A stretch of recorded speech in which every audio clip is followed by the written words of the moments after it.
Here's what I'm curious about from you guys. When you, like, just the reality of guys and girls, what do you think the differences are between what guys are looking for and what girls are looking for, specifically in students?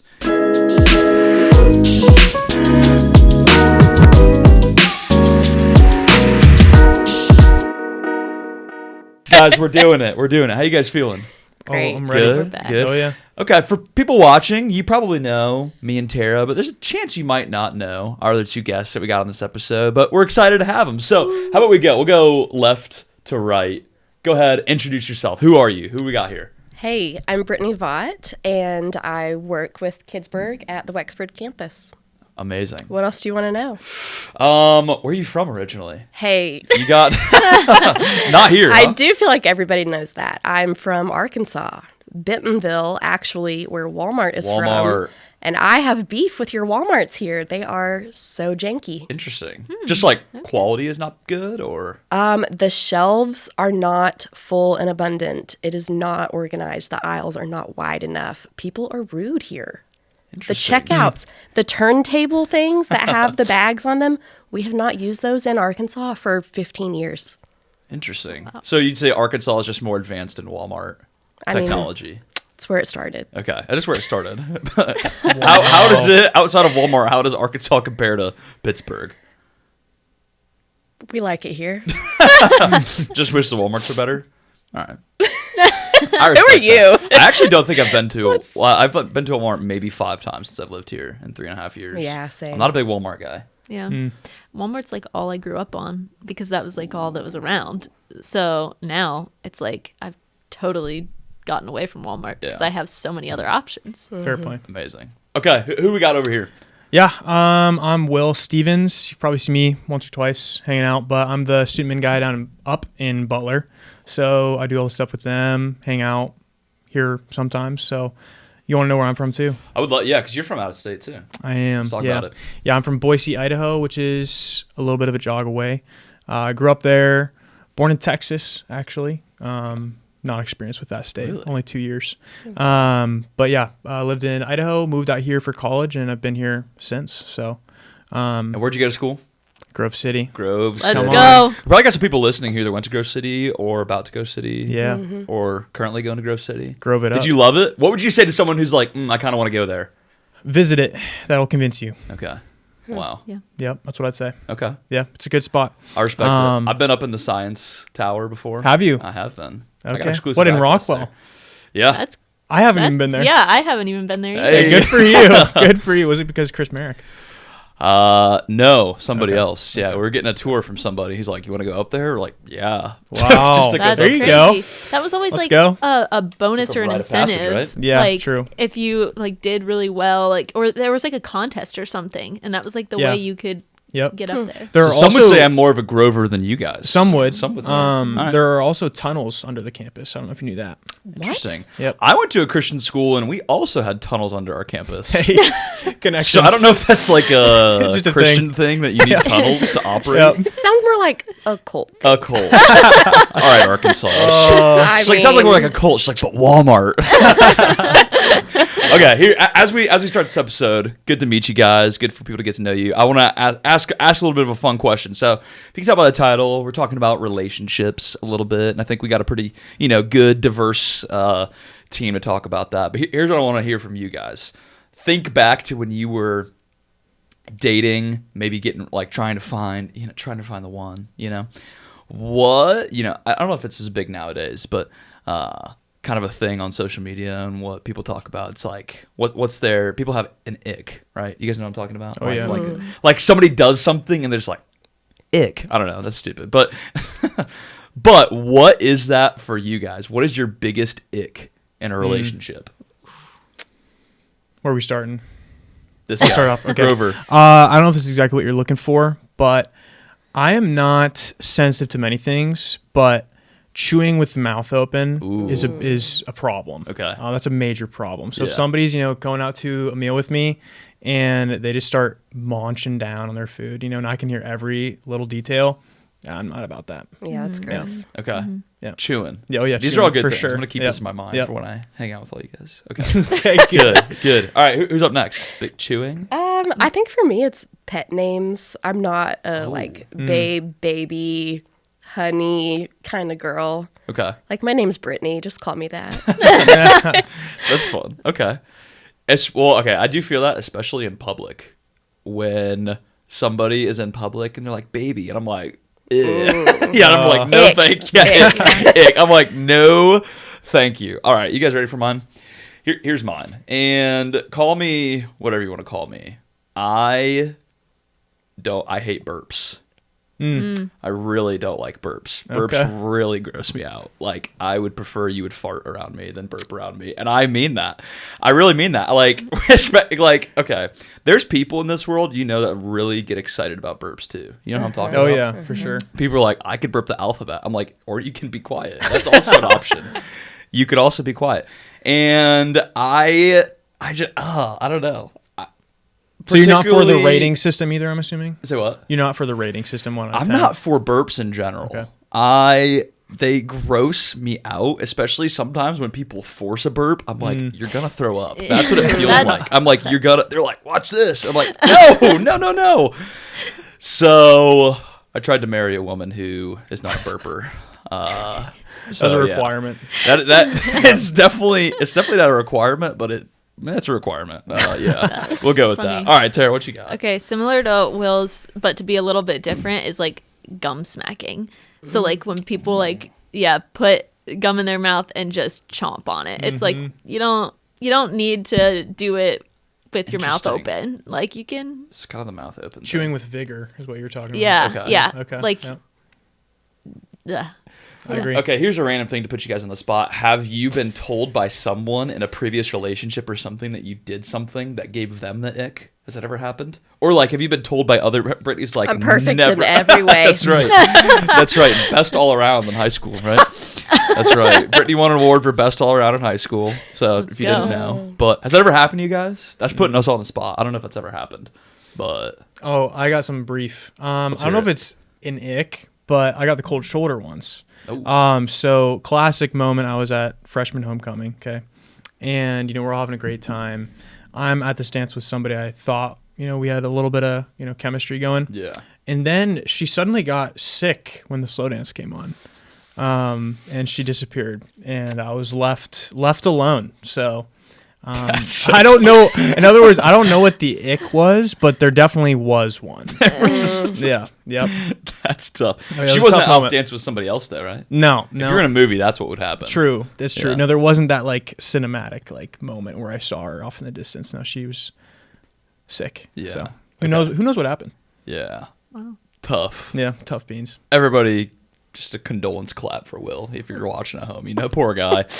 But here's a good thing, Will. You found the one. You found your person, I right? did. You I found. did. So this is why I think it's good. This, adding a couple people from who are not. Brittany's not on the student ministry team. Will is on the student ministry team, but at a different campus. But I think it'd be good. Just we're talking about relationships. To get a bit of a wider range of opinions, right? So us three are married. Tara's currently in a dating relationship. And so I think this is relevant for a lot of high school students. They're trying to find the one. So you guys married. Will, how long have you been married? About a year and a half. Year and a half. Yep. It's relatively new. And Brittany? 10 years. Brittany's got the tenure on us. She's got a little bit of seniority. I've been married for 3.5 years now. And then Tara, how long have you been dating? Yeah, we've been dating for a year and a half. Come on now. So- Okay. So I think it's good. Here's what I want to ask you guys. When you guys were in middle school, when you guys were in high school, what were you guys looking for in a significant other? I think what kind of character traits, what were these things you were looking for you guys?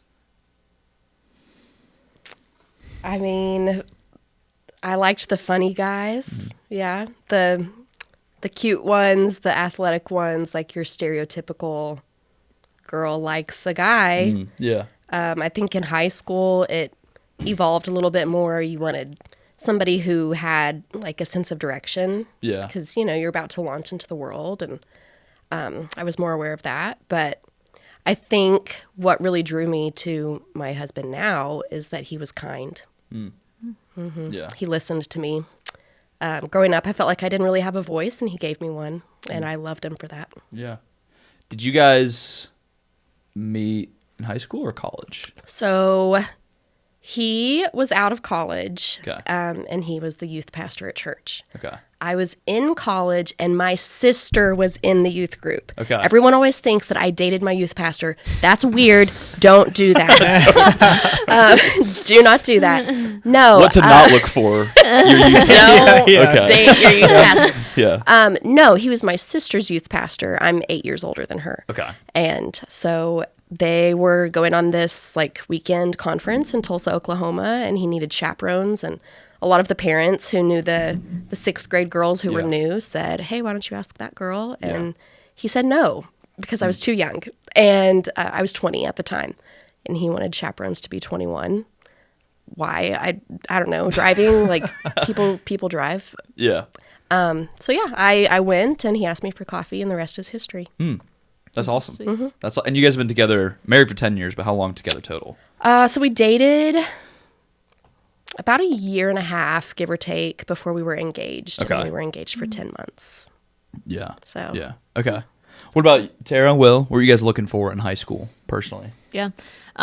Similar to Brittany, I would say like definitely like the athletic, like that was just, I loved sports. So like going for athletic, I would say at that point I was still going for like somebody that was Christian, but I think what Christian looked like to me then is different than like as I've gotten older, what looking for a Christian man actually looks like. So yeah, the genuine and nice boys is what I was definitely attracted to then. Not the jerks. Not Okay. the jerks. Yeah. Not the jock athletics. Yeah. Those ones annoyed me. That's Yeah. actually kind of more of an ick of mine. Would be like the ones that just like Just super jock. Yeah. Yeah. Okay. Yeah. Okay. Will, what about you? Yeah. I would say nothing novel. Like middle and high school, probably similar to what's already been said. I was really into a lot of different, extracurriculars, whether it be sports or different things like that. So, it just kind of, whether or not it was actually something I actively thought about, I was like, this person needs to have things in common with me. Yeah. So whether or not they are an athlete, it matters to me if they care about these things. Yeah.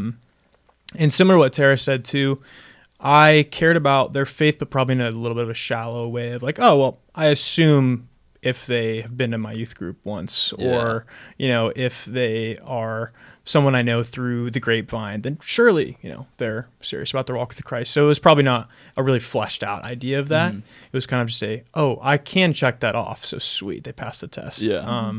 Yeah. So kind of probably those things. Interesting. Yeah. Here's what I'm curious about from you guys. When you, like, just the reality of guys and girls, what do you think the differences are between what guys are looking for and what girls are looking for, specifically in students and middle schoolers? So I'll kick off first with, like, what I was looking for. I was looking for somebody I thought was hot, for sure. I mean, that's just the reality of it, Call it what it is. That's what I was doing in high school. Also, I think for me, I was looking for somebody who really liked me. I think I had a lot of insecurities in high school and middle school, and so I really sought validation. And so if somebody were to give me that validation, I was like, oh yeah, like we're on, And so for me, it was like, I don't know. I feel like in movies you see this trope, but some people like the chase. That some like I want somebody who they don't act super interested in me, but I'm like, I'm gonna get them. I'm gonna change them. It's like things like that. But I definitely wanted somebody that's like, I want somebody who like really is all for me, because I was trying to seek that validation. But I do feel like when I interact with high schoolers, and I think back on my high school time, it seems to me, maybe you guys think, it seems to me just the reality of what's happening is like guys are more interested in outward appearances, and girls, not that they don't care, are definitely more interested in inward qualities. Would you guys agree with that? Or you feel like that's a reality for yourselves, reality you see, or what do we think? I'd agree with that. I think it's hard to not start with the shallow, I think. Sure. As speaking as a guy, right? I'm not necessarily stereotyping everybody, but I think it's easy. That's like where you normally start, right? Like the person you have an interest in, that's normally, unless you're way out in the outfield, you're a different kind of person, that's normally one of the factors that gets you interested in somebody. So I think in my experience that was something accurate. Yeah. Yeah. Yeah, I mean, honestly, when Bryce asked me out for the first time, I said yes to be nice. I did not think he was cute. His hair was shaved, like, very close to his head.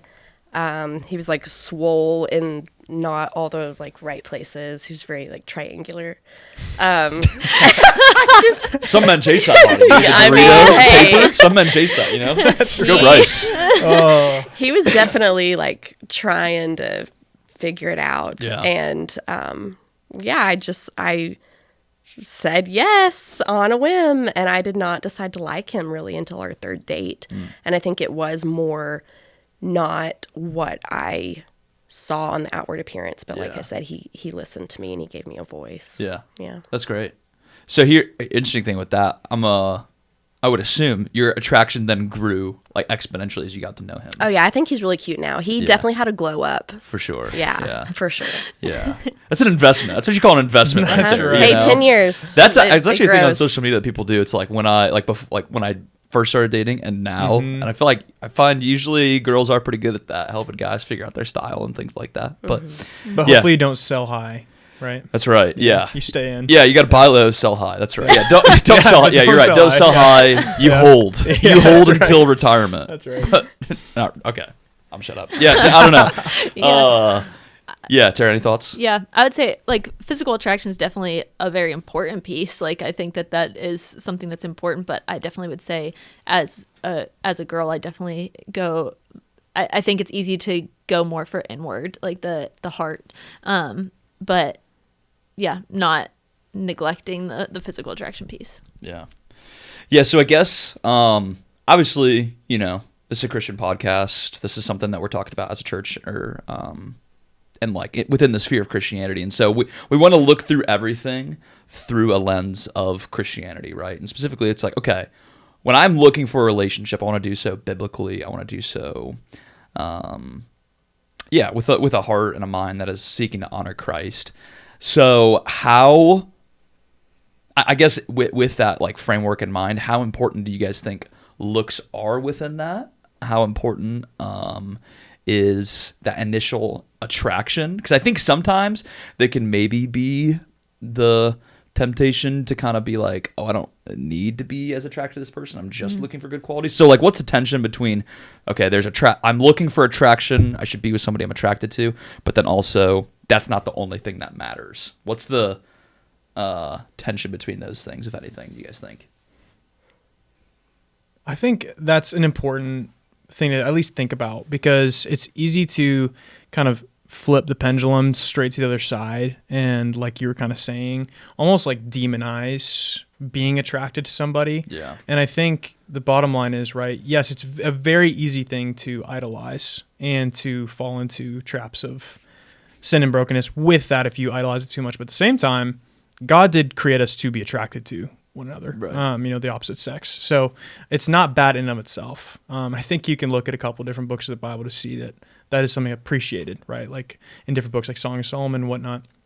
So in and of itself, it's definitely actually, I think, a tool to build intimacy between significant others, but it shouldn't necessarily be the primary. So I think just because it isn't the primary doesn't mean it shouldn't be something you care about at all, I don't think. Yeah.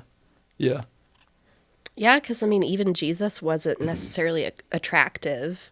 I don't remember where it says that, but in just describing how people would follow him as a leader, like it was by design that he wasn't very attractive. Right. And I'm even thinking of leaders in the Old Testament that we've been talking about in Kidsburg, like Saul. Yeah. They chose him because he was very tall and he was attractive. He was the man, yeah. Samson Yeah. was pretty cute, so I don't know. I agree with Will that like it matters, but also at the same time it doesn't. Right. I think there's a reality. It's like looks can only take you so far.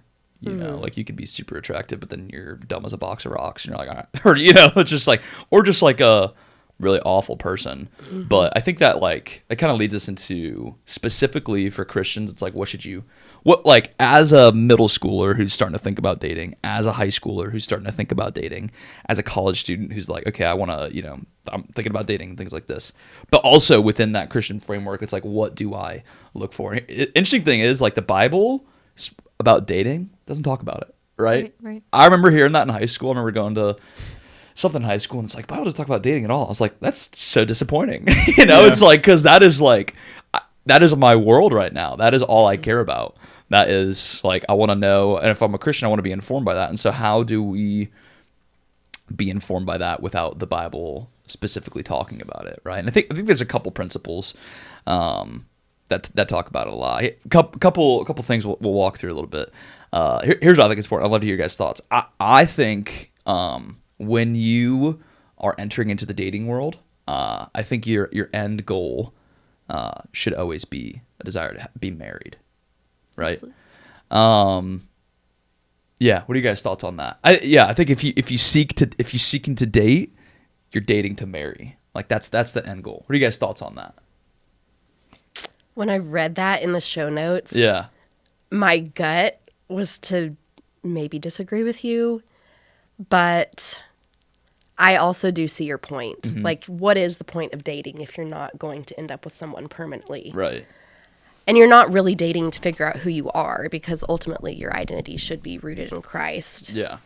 And you shouldn't be dating because you're lonely, because you can find fulfillment in community. Mm-hmm. So I guess I would have to probably agree with you.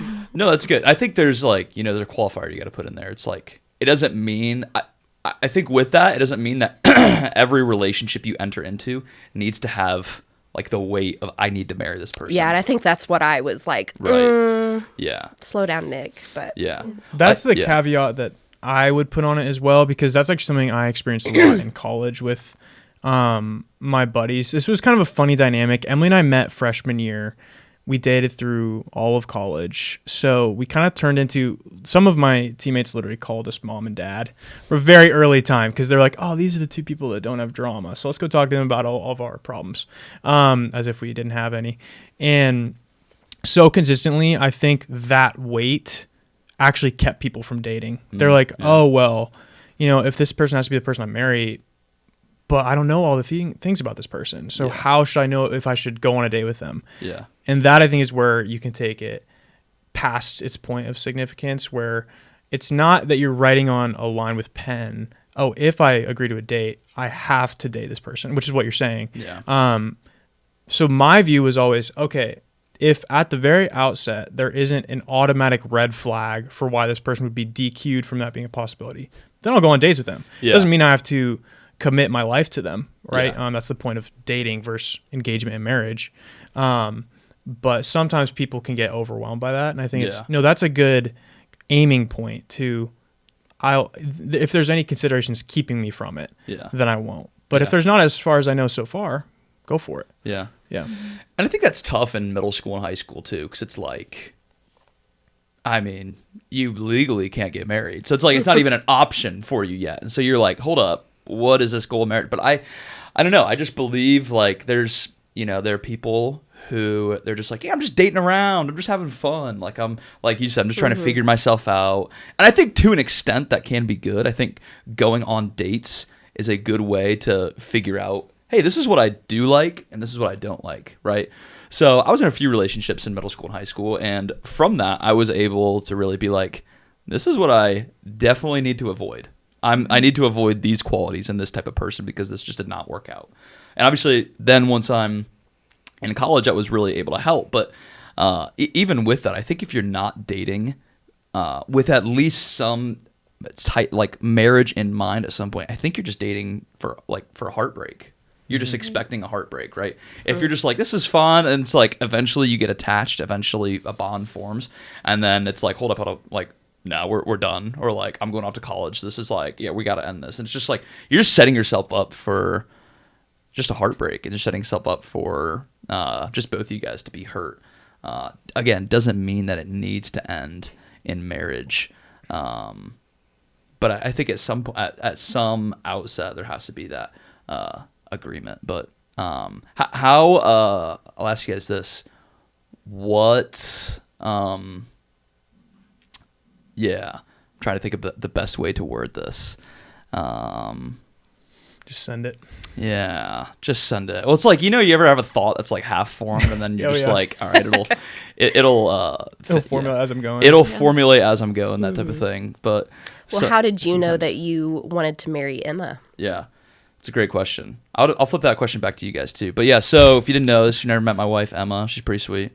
For me, one of the biggest pieces that was, obviously there's attraction. We went on a couple dates. I like these things, and as we were dating and things like that, obviously grew to like her. But for me, one of the biggest things was that she was the first girl, or at least the girl I felt this way the most with, and felt like, so I just felt like I could completely be myself with her.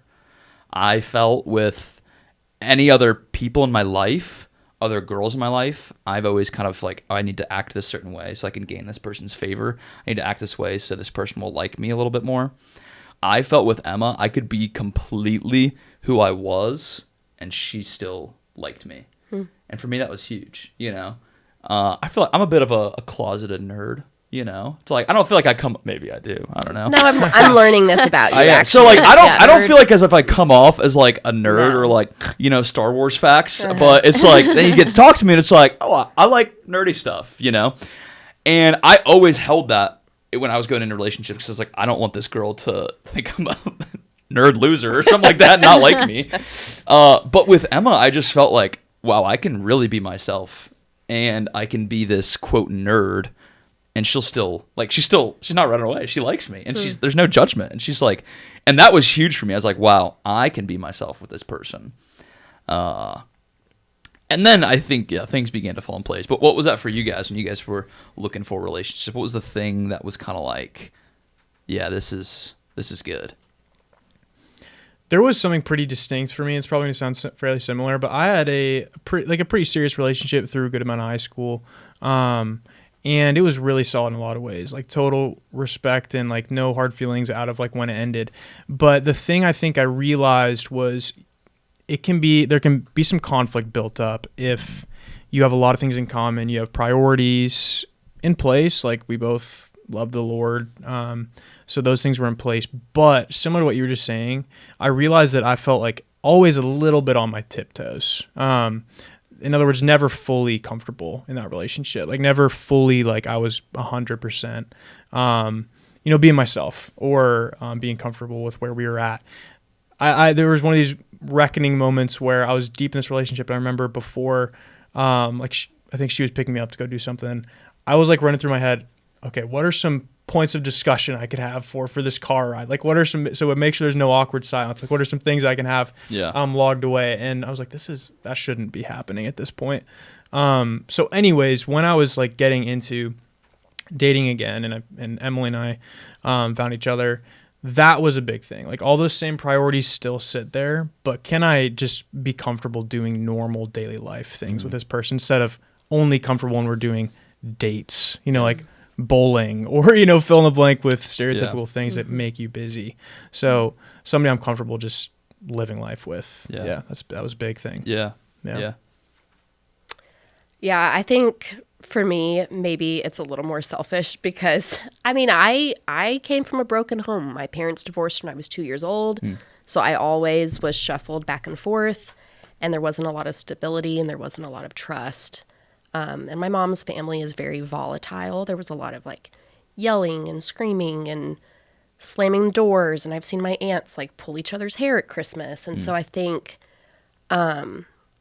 Bryce's family is just so different than that. And the way that he loved me was just so different than how I had ever experienced love before. And honestly, like, he was what I needed.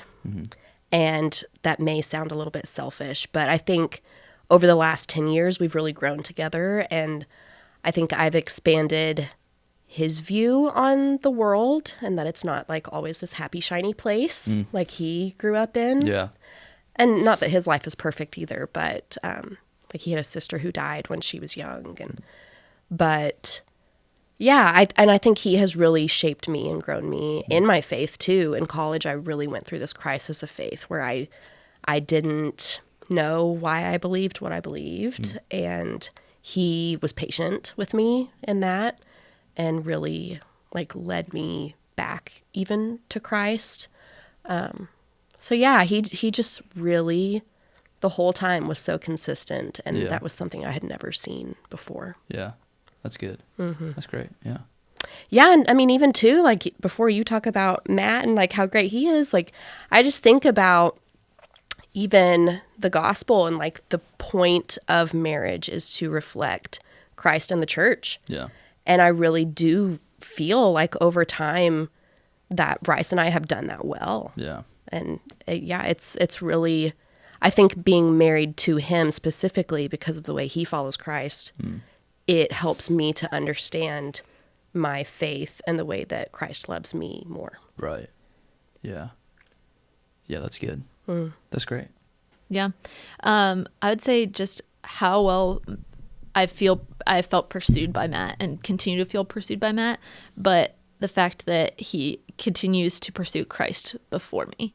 And like, that's what allows him to pursue me so well, and lead me well. And that was something that was just so cool to feel so seen right off the bat. Like you guys were kind of saying, is like, I was just fully myself in the fact of how he makes me feel seen, but ultimately pointing me closer to Christ through that. And like each step of the way that just continues to be shown. And that was just something super important to me. And like I said, kind of tying back to the beginning, is like what a Christian guy looked like before was so much different than what like a man of God truly looks like to me now.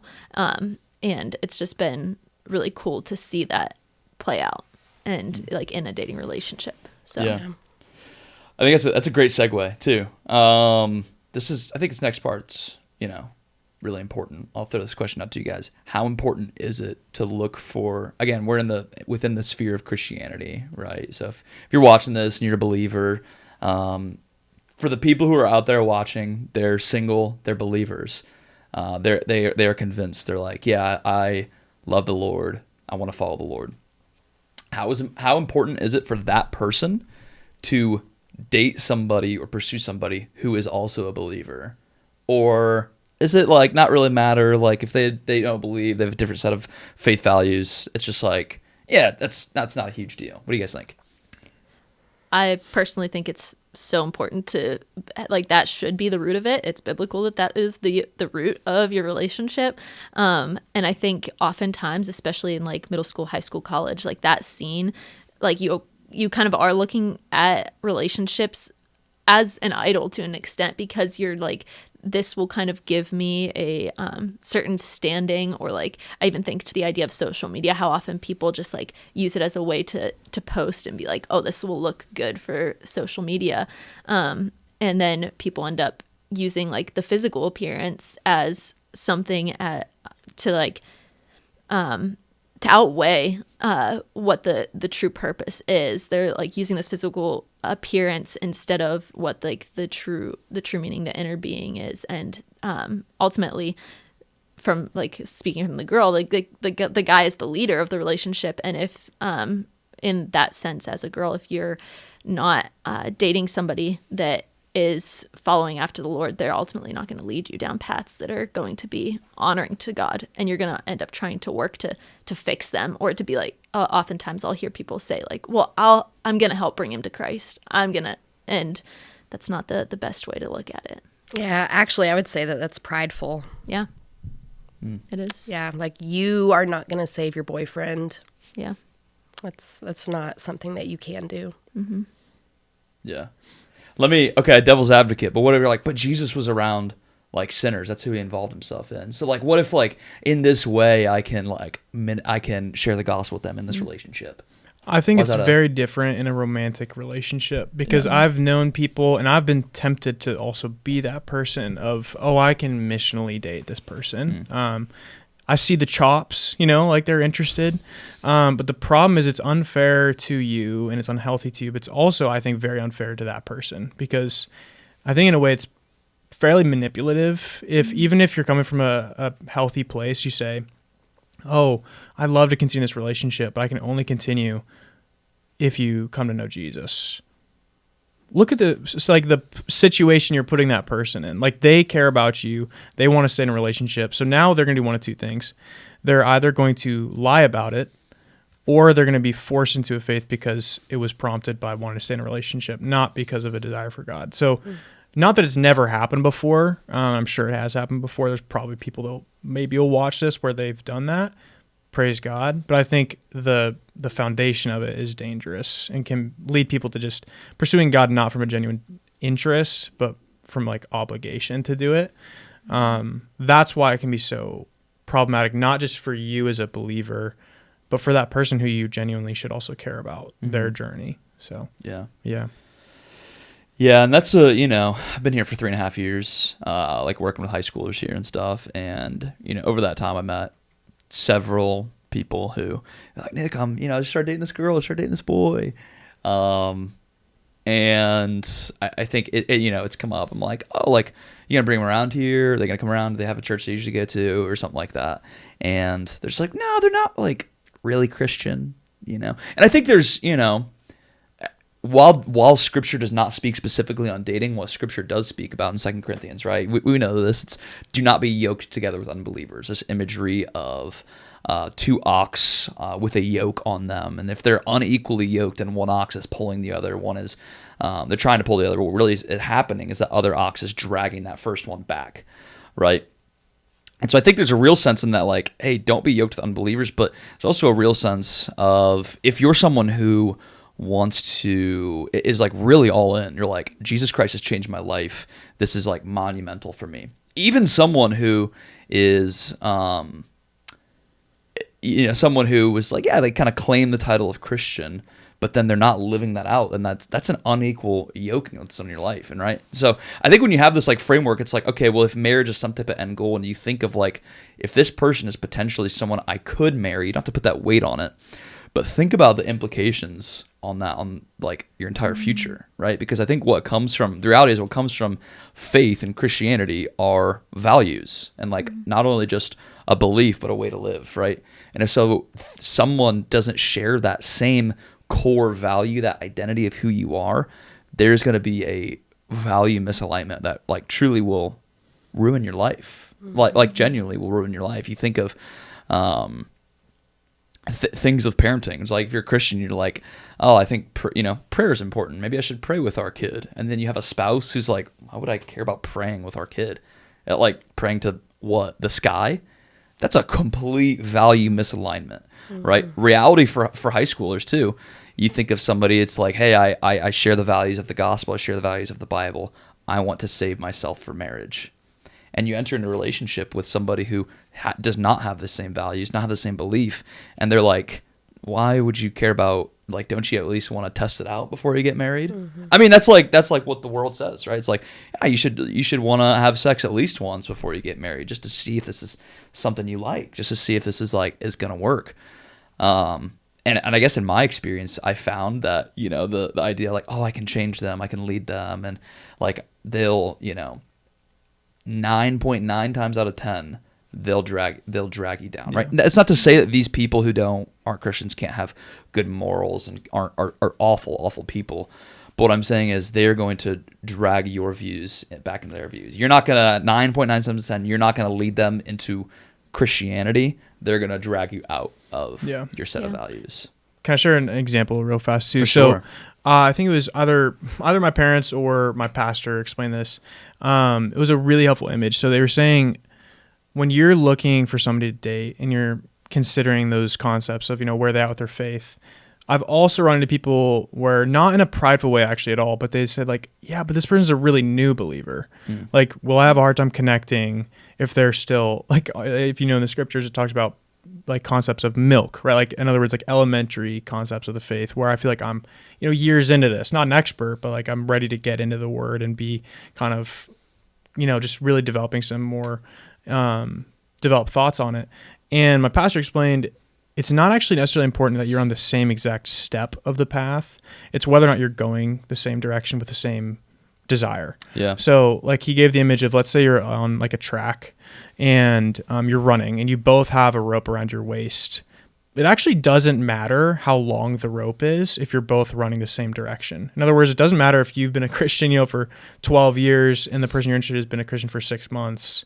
If it's genuine and they're desiring the Lord and you're both running a direction, you're actually not going to be pulled back. Yeah. You're going to have some stuff you can speak into, and maybe it's actually the other way around, right? So that kind of speaks to the concern of, does a person need to be the same exact place in their, maturity with Christ? Right. I think sincerity is more important than what step of the path you're on. Right. So, yeah. That's good.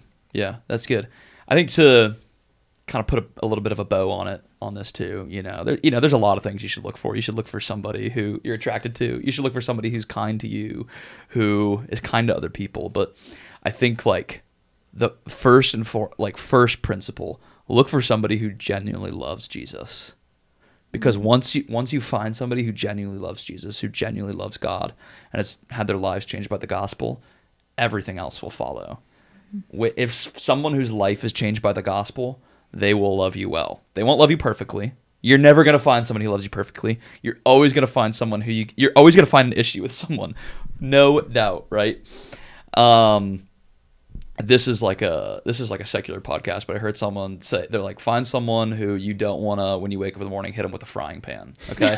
So stupid, but like, and it's like, that's the bare minimum, right? But you're always going to have someone who you can find faults with them. But if you have someone in your life, if you are pursuing a relationship with someone who loves Jesus, it doesn't mean there won't be temptations. It doesn't mean there won't be ways that they love you imperfectly, the ways that they sin against you, ways that they make you angry, doesn't mean you won't have an ick about them, right? I think like with the icks, people are always trying to look for that perfect one, right? And like nowhere in the Bible does it talk about the one, right? What it talks about people is when they enter into marriage, they're making a covenant saying, I will do this, right? You think about wedding vows. It's like for better or for worse, it's sickness and in health. It's not saying like, well, hopefully. No, it's saying like, this is a commitment. This is what we're doing, and we're going to honor God in this. And so, first and foremost, I know that's a simple, maybe not the most satisfying answer for people to hear, but if you find someone who genuinely loves God, everything else will flow out of that. So, yeah. Any closing thoughts, gang? No, I think it's important. Yeah. Simplify it. That's good. Don't overthink it. Yeah. Yeah, and don't be in a hurry either. Yeah. Mm-hmm. Like, I know life is short, but also life is long. Yeah. Like it's so crazy. Everything works for your good and for God's glory. So. Yeah. God's timing, not our own. That's right. Yeah. One last thing I thought of too. I think you speaking of what Brittany said before too. It's like if you're trying to find you ultimately won't have a relationship that gives you value unless you first find value in God, right? If you're not first finding your value in God, everything else will fall short. But if you're satisfied in who God has said you are, if you're satisfied in what you know about God, then it's going to be a lot easier to have satisfaction in a relationship too, because it's not an ultimate thing. Right. So, yeah. Well, everybody, appreciate you guys watching the episode. Appreciate Brittany and Will for joining us. Appreciate you guys. Hopefully this episode was impactful. Hopefully it was helpful in some way. If you guys have any other future episodes, feel free to leave a comment on wherever you're watching, Spotify, Apple Podcast, YouTube. Feel free to shoot us a DM on Instagram at Orchard Hill Students. And yeah, guys, it's been good. Have a good time. Let's go. Sweet.